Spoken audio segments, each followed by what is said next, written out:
Originally, I had a fun and positive video for you all today about Dodge and what they're doing with their truck lineup right now. Then I headed to work the other day and I had a sore throat just festering. Unrelated as this may seem to the topic of the video, by lunchtime, my small head cold had evolved to the literal plague. And when in a state as dire as mine, I felt something bad was about to happen. Medically, this is known as a sense of impending doom. The overwhelming and unshakable sensation that something terrible is going to happen to you. My phone buzzes, I see a notification, and at the top of my screen, a YouTube Shorts link from my dad pops up. I opened it, and this is what I see. As if the auto industry couldn't get any worse at the moment, both Ford and GM has approached President Trump about proposing a right to repair legislation, which would prevent pretty much any owner from working on their own cars. They want them going to dealerships to pay those outrageous prices because they claim that cars have gotten far too digital and computerized, and that even considering touching any of the software could completely ruin the cars. So obviously, as a person who grew up on the internet, I don't trust anybody ever for any reason, and I fact check before I get too pissed. This video is pretty fresh, so I go to Google and read the first article I can find. The source I will be reading from this point on will be the website caranddriver.com. I will link the page in the description so you can read everything for yourself without me pausing and taking quotes for the video and paraphrasing. In a recent Oval Office meeting to discuss upgrading coal plants, President Donald Trump mentioned a June 3rd visit he had with representatives from Ford, General Motors, and Roger Penske, the race team owner and leader of an auto dealer empire. They had met to discuss right to repair laws with the president, who made it sound like this was the first time he had heard of such legislation, calling it strange and claiming that automakers, quote, don't want people to fix their car. Right off the bat, I want to say, of course, it's the usual suspects. We got the king of recalls, the quality control connoisseur, and the Penske guy who, I guess he owns car dealerships, like a lot of them. Whatever, I'm sure he's a very trustworthy guy that really wants what's best for us. I want to bring up what is quite possibly the most hilarious concept in this article so far, that someone as wealthy as Donald Trump, someone who's never had to fix their own car before, ever, sees more value in your ability to repair and maintain the vehicles you own than the CEOs of America's largest car manufacturers. This is for one very simple reason. They hate us. Back in the day, car companies hated seeing their vehicles left on the side of the road. They took pride in their craftsmanship and their build quality. Now, literally nothing gets them going more than seeing dealerships flooded with warranty work, callbacks, and repairs on brand new vehicles. I very briefly worked at a Chevy dealership, and I vividly recall seeing this mass of black boxes piling up in our parking lot, eating away at all the available spaces as far as the eye could see. Those black boxes were transmissions, and there were hundreds of them. And I would pass by my shop foreman's bay to get to mine in the morning. And all he did, day in, day out, for the several months I worked there, was warranty transmissions on brand new trucks. Not a single one of them was more than 3 years old. In the time I was there, I had even seen him work on the same vehicles multiple times. That's the level we are at. Buying something brand new used to mean a kind of security and reliability. Instead of buying a car secondhand with a potentially dubious past, you can make the long-term investment to purchase something straight from the source and take care of it properly from day one. But it wasn't just about reliability. Buying a brand new vehicle brought you a glimpse of what's to come back in the day. Maybe your car had a never-before-seen 6-track, or was it 8-track?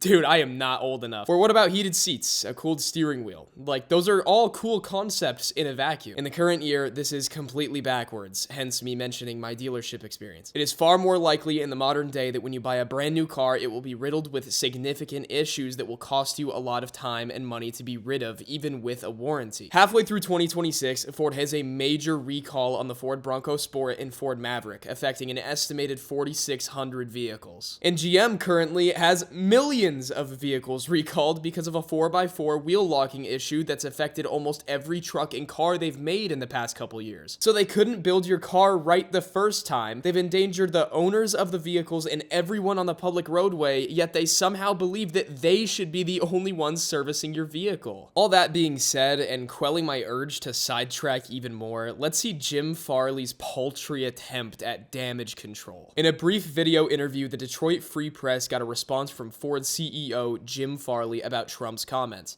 Farley defended the automaker's desire to restrict right to repair, couching them as safety-related, saying that he can fix a 1973 Ford Bronco, but if someone wants to fix a new Bronco at home, it would, quote-unquote, put people's lives at risk. Stop the cap. Stop the cap right now. Stop the cap. No bullshit. So he makes this claim and makes absolutely no attempt to elaborate or substantiate this absolutely outrageous statement. What in the world makes a new Bronco any more hazardous to work on than any other vehicle made in the past couple years?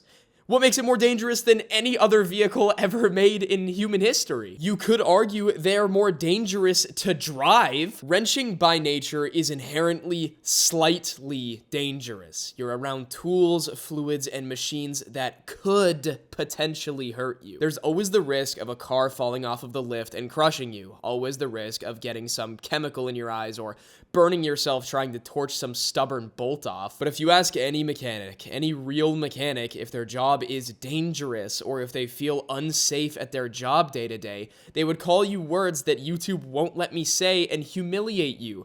Because at the end of the day, everything is potentially dangerous if you're a moron. In his response, Farley also noted that Ford doesn't want owners doing warranty work at home, although that's not really at the core of right to repair. Plenty of owners want to be able to repair and maintain their vehicles themselves both in and outside of the warranty period. The word plenty is a little bizarre to me here. I would argue that every single car owner on the planet would advocate for their right to repair their own things, regardless of if they're capable of it or not. Because you're taking control of something they own in an invasive and immoral way for your own profit. This in no way serves anyone except for the dealership. I promise, even if Farley gets his way, you're not going to see a sharp decline in random garage fatalities linked to doing your own maintenance. Farley also said owners' repairs have to be done at a reasonable cost, but he didn't elaborate on what that means in terms of right to repair. If anything, that could be an argument for more affordable access to specialized tools necessary to diagnose and work on modern cars. That doesn't mean anything, though. I'm betting that the dealerships already charge what they believe is a reasonable price, which isn't fair almost ever. I mean, it's common sense.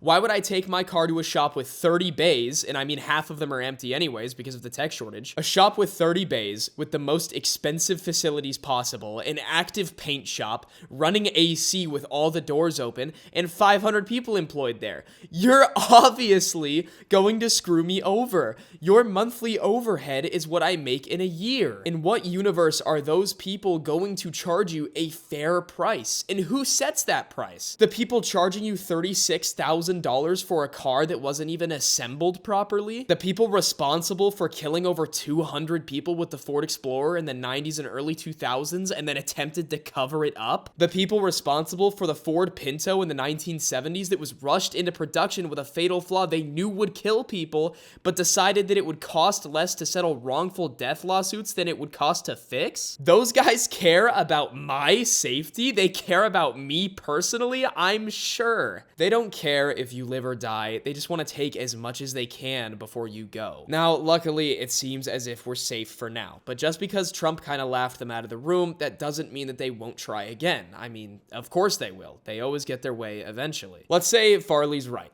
Let's say that working on a new Bronco is actually dangerous and for whatever reason requires more caution than any other vehicle ever made. How is that somehow a cry for us to change our dynamic with the vehicles we own? How is it not a wake-up call for you to stop building these cars with whatever features makes them potentially dangerous?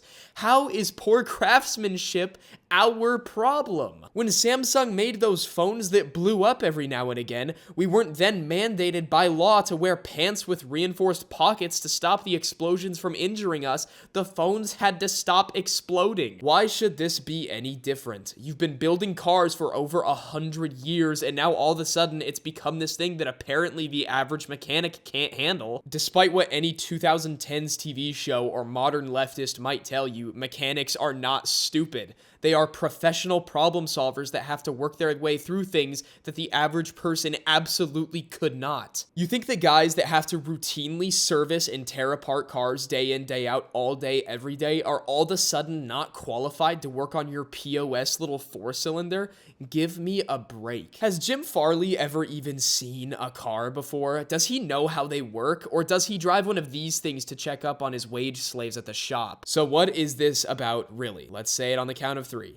1, 2, money! Manufacturers want you to go to dealership techs so that they can sell you marked up OEM parts and so that they constantly have access to you and your car in case they have one of their hundreds of engineering and manufacturing mistakes that could cause them to get sued. Once again, notice how this benefits you in no way and could even lead to sloppier quality control. Because if you have to go to a dealership for maintenance on your vehicle, the average person is going to be there every 3,000 to 5,000 miles anyways. Why should the development and validation cycle for a new car be 12 to 24 months? Why not 9? Why not 6? Anything they miss will be fixed during their next oil change anyways. If you genuinely, wholeheartedly believe that your brand new vehicles are not safely serviceable, then they should not exist. Maybe it's time you look at the writing on the walls and realize that you're producing cheap garbage and asking for more money, and you don't deserve all the money from the service industry too. And as I mentioned earlier, who are you even gonna hire to work on all these cars anyways? The dealership has had a tech shortage happening for like 2 years. When I worked at the dealership, I had the least manageable schedule, the most stressful deadlines, got paid the least I ever have wrenching, dealt with the worst people, and had to put wear and tear on my own tools. Working at a dealership blows. You'd be better off just doing tires somewhere for more money and doing way less work with far less responsibility. I renounce my loyalty wholeheartedly to Ford. I still love the Mustang, but honestly, all the Americans are just corrupt Disney villains at this point that just want to stuff their pockets with your hard-earned cash. Go out and buy an old car. Watch those YouTube videos and take initiative to learn how to perform basic preventative maintenance on your car. Take the power away from these psychopaths and put it in your own hands. The fight for right to repair will eventually come in full force. We will one day legitimately have to fight for the ability to wrench on our own private property. We already partially relinquished that right, as all new cars have their ECU locked now. So we've already lost freedoms that we had previously. Send this video to anybody who needs to hear this. You can swear loyalty to these companies, but the only thing they're loyal to is their shareholders. No decision they make is ever good for us. Buy that old car, because when the regulations stamp down and they start forcing you to put tech on older cars so you can be tracked and remotely shut off, you're gonna need something that can't be tampered with. Something literally that doesn't even have a brain. Even then, I'm sure they will find a way though. Excuse the rant nature of this video. Obviously, right to repair is something I'm very passionate about. I hope you enjoyed it anyways. Have a good day. Be careful.